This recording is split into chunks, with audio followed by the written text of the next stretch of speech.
एक समय की बात है। एक हरे भरे गांव के किनारे एक बड़ा बरगद का पेड़ था। उस पेड़ के आसपास कई जानवर रहते थे। वहीं पास में दो बिल्लियां भी रहती थीं। एक का नाम था चंपा और दूसरी का नाम था चमेली। दोनों एक दूसरे की अच्छी मित्र थीं। वे साथ खेलती, साथ घूमती और कभी-कभी साथ मिलकर भोजन भी ढूंढती थीं। लेकिन उनकी एक बुरी आदत थी। दोनों छोटी-छोटी बातों पर झगड़ पड़ती थीं। एक दिन सुबह-सुबह दोनों बिल्लियां गांव की गलियों में घूम रही थीं। तभी उन्हें सड़क के किनारे ताज़ी रोटी का एक बड़ा टुकड़ा पड़ा मिला। रोटी देखकर दोनों की आंखें चमक उठीं। कई दिनों से उन्हें अच्छा भोजन नहीं मिला था। चंपा ने तुरंत रोटी पर पंजा रख दिया और बोली, ये रोटी मैंने पहले देखी है, इसलिए ये मेरी है। चमेली तुरंत नाराज होकर बोली, नहीं, मैंने भी उसी समय देखी थी। हम दोनों साथ आए थे, इसलिए इस पर मेरा भी बराबर हक है। कुछ ही देर में दोनों के बीच जोर जोर से बहस होने लगी। चंपा कहती, मैं ज्यादा भूखी हूं, मुझे बड़ा हिस्सा मिलना चाहिए। चमेली कहती, मैं तुमसे छोटी हूं, मुझे ज्यादा जरूरत है। धीरे धीरे उनकी आवाज इतनी तेज हो गई कि आसपास के पक्षी भी उड़कर दूर चले गए। दोनों बहुत देर तक झगड़ती रहीं, पर कोई फैसला नहीं हुआ।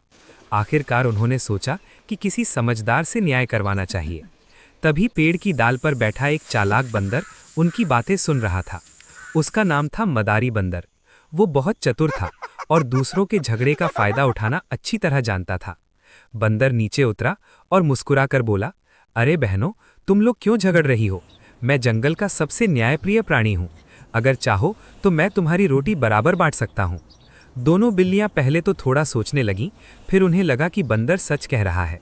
उन्होंने रोटी बंदर को दे दी और बोली, ठीक है, तुम ही न्याय करो।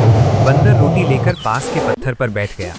उसने रोटी के दो टुकड़े किए, लेकिन जानबूझकर एक टुकड़ा बड़ा और दूसरा छोटा रखा। फिर उसने तराजू मंगवाने का नाटक किया और बोला, अरे ये तो बराबर नहीं हुआ, बड़ा टुकड़ा छोटा करना पड़ेगा। ये कहकर उसने बड़े टुकड़े से थोड़ा सा हिस्सा तोड़ा और अपने मुंह में डाल लिया। बिल्लियां हैरान होकर देखती रहीं। अब दूसरा टुकड़ा बड़ा हो गया।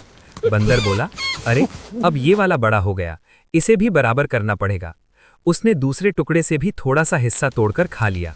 फिर दोनों टुकड़े देखने लगा, लेकिन वो हर बार यही कहता, अब ये बड़ा है, अब वो बड़ा है, और दोनों टुकड़ों से थोड़ा थोड़ा खाता जाता। चंपा और चमेली समझ नहीं पा रही थीं कि क्या करें।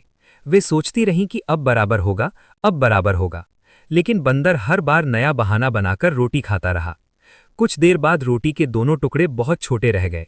बिल्लियां घबरा गईं। उन्होंने कहा, बस करो बंदर भाई, अब जो बचा है हमें दे दो, हम आपस में बांट लेंगे। बंदर हंसकर बोला, अरे नहीं, मैंने इतनी मेहनत की है, न्याय करना आसान काम नहीं है, ये मेरी मेहनत की मजदूरी है। इतना कहकर उसने बचे हुए दोनों छोटे टुकड़े भी खा लिए और फुर्ती से पेड़ पर चढ़ गया। दोनों बिल्लियां नीचे खड़ी रह गईं। उनके पास अब कुछ भी नहीं बचा था। वे बहुत शर्मिंदा हुईं। चंपा ने सिर झुकाकर कहा, अगर हम आपस में लड़ाई न करती तो पूरी रोटी खा सकती थीं। चमेली की आंखों में आंसू आ गए। उसने कहा, हमने अपनी मूर्खता से अपना नुकसान कर लिया। उस दिन के बाद दोनों बिल्लियों ने वचन लिया कि वे कभी छोटी छोटी बातों पर झगड़ा नहीं करेंगी और आपस में मिलजुल कर रहेंगी। उन्होंने समझ लिया था कि जब दो लोग आपस में लड़ते हैं तो तीसरा व्यक्ति उसका फायदा उठा लेता है। उस दिन से दोनों बिल्लियां फिर अच्छी मित्र बन गईं। वे साथ रहती, साथ भोजन ढूंढती और हर चीज बराबर बांटती। बरगद के पेड़ पर बैठा बंदर उन्हें देखता और मन ही मन सोचता कि अब उन पर उसकी चालाकी नहीं चलेगी। हमें इस कहानी से ये सीख मिलता है कि आपसी झगड़े से हमेशा नुकसान होता है और दूसरों को फायदा मिलता है। मिलजुल कर रहने में ही भलाई है।